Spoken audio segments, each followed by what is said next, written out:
2016년 초 아이들이 방치되고 학대당하다 결국 숨졌다는 안타까운 소식이 잇따라 전해지던 때입니다. 경남 고성에서도 아이가 입학한 기록은 있는데 학교에 나오지 않는다는 신고를 받고 경찰이 수사를 시작했습니다. 이 초등학생의 어머니는 40대 박모 씨. 빚쟁이들을 피해 숨어 다니느라 아이를 학교에 보내지 못했다고 해명을 했습니다. 그런데 알고 보니 이 아이에게는 언니도 있었습니다. 학교에 간 기록은 당연히 없고 몇 년 전에 실종돼서 어디 있는지조차 알 수가 없는 상태. 이 큰딸에게는 무슨 일이 생겼던 걸까요? 오늘 사건연구소는 방치된 아이들 그리고 사라진 큰딸을 따라가 봅니다. 참 저희가 이제 첫 번째 사건에서 이 출생 기록은 있지만 출생 신고는 되지 않았던, 하지만 역시 그래서 비극적인 사건으로 지금 진행이 되고 있는 그런 내용을 전해드렸는데, 이번 사건은 2016년에 있었던 겁니다. 좀 큰 아이들이죠. 당시 학교에 나오지 않은 아이들에 대해서 조사를 하면서 이 집에 뭔가 좀 수상한 게 있다, 이래서 시작이 됐지 않습니까? 네, 이걸 포착한 게 경남 고성경찰서였는데요. 2016년 2월에 한 아이가 그 이전 해에 입학은 했는데 학교에 나오지 않고 있다는 사실을 인지를 하게 됩니다. 결국 소재를 파악해서 이 9살 난 아이를 찾게 됐는데 엄마 박 씨랑 같이 고성이 아니라 이 충남 천안시의 한 막걸리 공장 이 기숙사 숙직실에 머물고 있던 상태였습니다.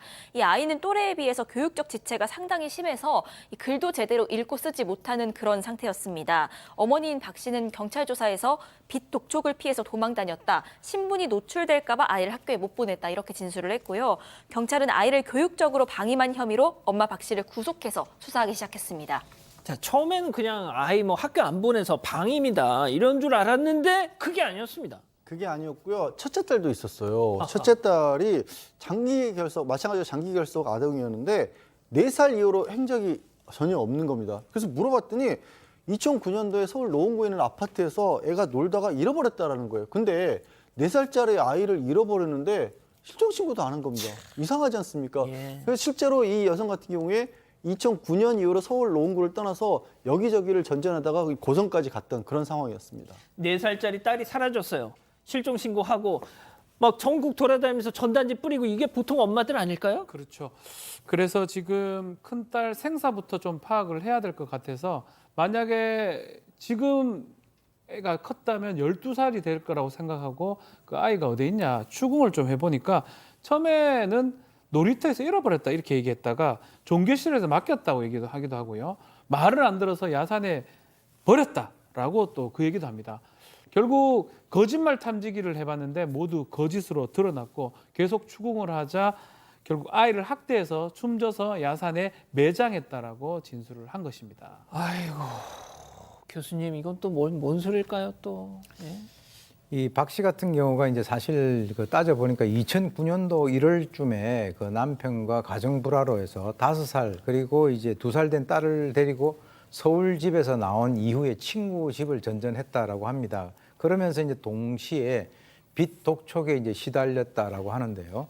그 당시 이제 이 아버지가 없었던 게 아니라 있었어요. 예. 그래가지고 이제 2010년에 법원에서 강제 이혼 허가를 받고 난 이후에 아이들을 찾아보려고 했던데 아이들 찾지를 못하니까 할머니가 계시는 그 경남 고성에다가 강제 전입 신고를 한 거예요. 그래서 사실 이 사건이 경남 고성 경찰서에서 이 사건을 담당하게 된 것도 바로 실제 이 고성 학교에 나가진 않았지만은 그쪽으로 이제 그 전입 신고가 돼 있으니까 강제 전수 조사를 하는 그 과정에서 바로 이 아이들이 학교를 나오지 않는다라고 하는 사실이 이제 밝혀진 것이고요. 나중에 이제 수사를 해보니까 2011년 10월 달에 당시에 7살 먹었던 그 딸이 말을 듣지 않아서 폭행을 했는데 사망을 했다. 그리고 난 이후에 경기도 광주 야산에다가 안매장했다. 이렇게 진술을 한 것이죠. 이거 혼자서 했을까요? 혼자서 다? 이게 정말 사건이 이상한 게요. 혼자 아니라 여러 명이 했는데 그 여러 명의 관계도 이상합니다. 일단 박 씨가 자기 딸 둘을 데리고 있었고, 박 씨의 대학 동창인 백 씨라는 사람이 있어요. 그 백 씨도 자기 가족이랑 그 집에서 같이 살았고요.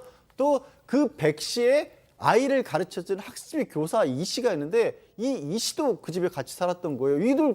이런 사람들이 왜 한 집에서 같이 살았지 싶은데 이 씨와 백 씨와 박 씨가 한꺼번에 같이 이 일을 저질렀던 겁니다. 그러니까 아이가 숨졌고 결국에는 아이를 안매장으로 결심을 하고 이 세 명이서 3일 동안 시신을 이렇게 싣고 다녔다가 결국에는 경기도 야산에 그렇게 안매장을 했던 겁니다. 아니 이 무슨 상황이에요 도대체? 근데 좀 다시 한번 정리를 좀 해야 될 것 같은데. 네, 좀 굉장히 좀 기묘한 동거 관계인데 당시에 이 관계도를 좀 준비해서 제가 설명을 드리겠습니다. 예, 패널을 좀 보면서 설명을 좀 드려보죠. 예, 일단 이들을 이 묶은 연결고리가 바로 백 씨였습니다. 이 백 씨는 이 씨가 자신의 아들의 학습지 교사였는데 이 학습지 교사랑 굉장히 가까이 지내기 시작을 합니다. 결국 투자금 명목으로 이 씨에게 1억여 원을 빌려주게 되고요. 이 일로 남편이랑 사이가 틀어지니까 아예 아이를 데리고 가출을 했습니다. 그래서 이 학습지 교사랑 같이 동거를 시작을 했습니다.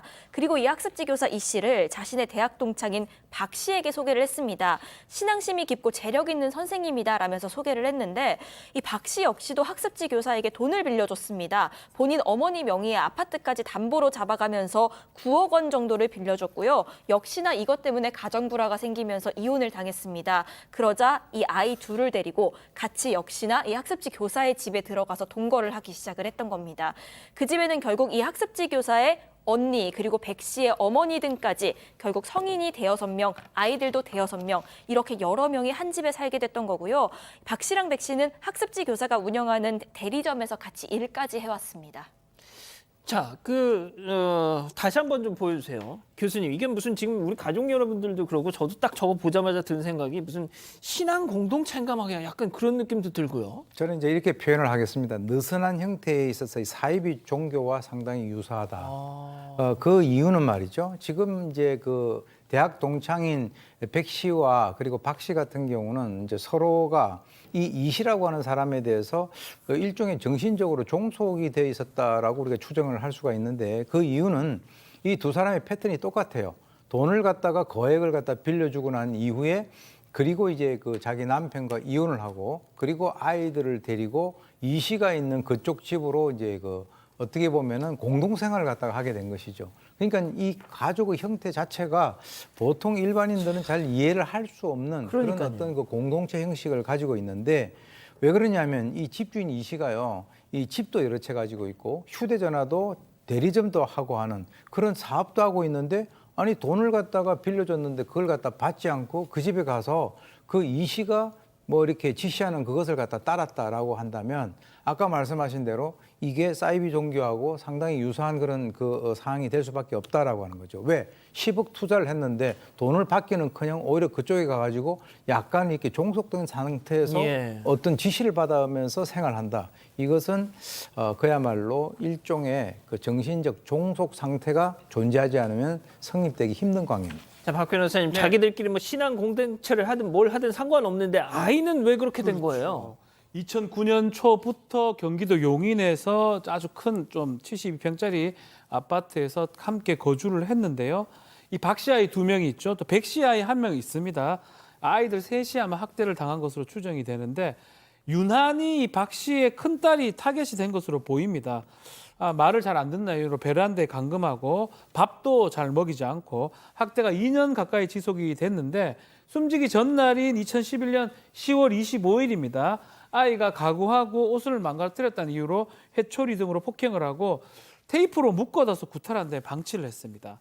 그런 다음에 일하러 나가서 아이가 사망을 했는데 나중에 경찰조사에서는 당시 자수할 생각도 있었지만 아이 몸에 멍등이 있어서 수사가 좀 두려워서 차에 싣고 나왔다고 진술을 했습니다. 자, 그러면 여기서 경찰 조사를 받고 나왔던 당시 저자들의 얘기 잠깐 들어보시죠. 어렸을 때는 가만히 있을 때 그때 좀 힘든 것 같아 보였지만 말을 갑자기 뭐라 하냐면 제가 봤을 때 얘가 뭐가 보인다고 그러는 것 같아요. 제가 놀래갖고 엄마한테 전화했어요.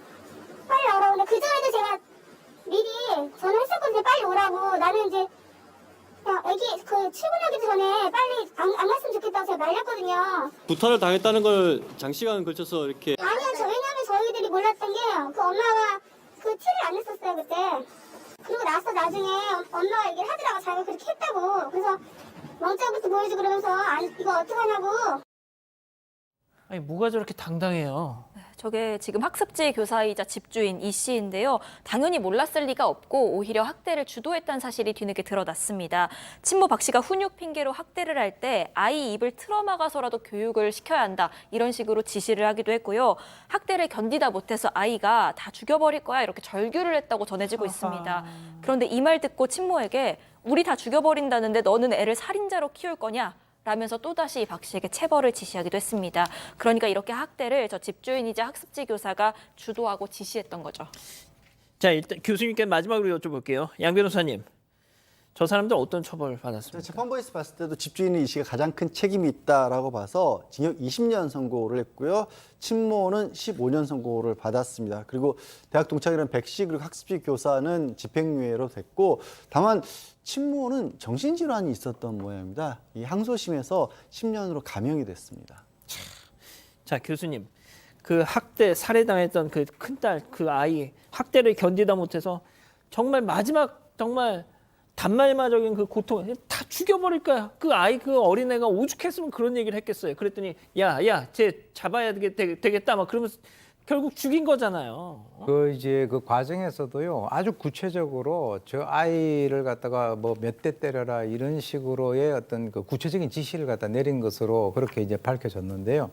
실제로 이제 아까 말씀드렸지만은 이 사건이 발생되고 난 뒤에 이 박 씨 같은 경우는 사실 이게 다 공범이잖아요. 근데 공범이 있다라고 하는 그 사실까지도 본인이 숨겼다라고 합니다. 물론 뭐 약간 정신적인 문제가 있다라고 하지만 그래도 이제 정상적인 생활을 갖다가 해 나오던 그 여성이 그렇게 얘기를 하는 것은 정말 정신적인 조종이라고 하는 것이 무섭다는 것을 느끼고요. 사실 이 그 사건이 밝혀지게 된 계기도 2015년 그 말에요. 그때 저 기억을 하시겠지만은 겨울인데 맨발로 나와가지고 그쪽에서 막 그냥 이렇게 슈퍼에서 막 그 물건을 갖다가 그렇죠. 먹는 그 11살 그 아이 학대 사건으로 이제 이것이 또 밝혀졌거든요. 그래서 이제 장기 결석 아동 전수조사를 했는데 지난주에 우리가 그 했었던 여중생 백골 시신 사건도 그때 한 거예요. 그래서 이번에 그 감사원에서 감사를 해가지고 장기 결석 아동 전수조사뿐만 아니라 출생을 했는데 학교를 안 간 그런 것을 갖다 매칭을 시키니까 아까 1%를 갖다가 무작위로 했는데 4명이 나왔다. 그럼 100%면 400명이 나올 수도 있다는 거 아니겠습니까? 제가 봤을 때는 이 통계가 정말 틀리기를 갖다가 바라는 마음뿐입니다. 그러니까요. 알겠습니다. 오늘 사건 연구소 이렇게 정리하고요. 가족 여러분 잊지 마시고 구독과 좋아요, 알림 설정 여기.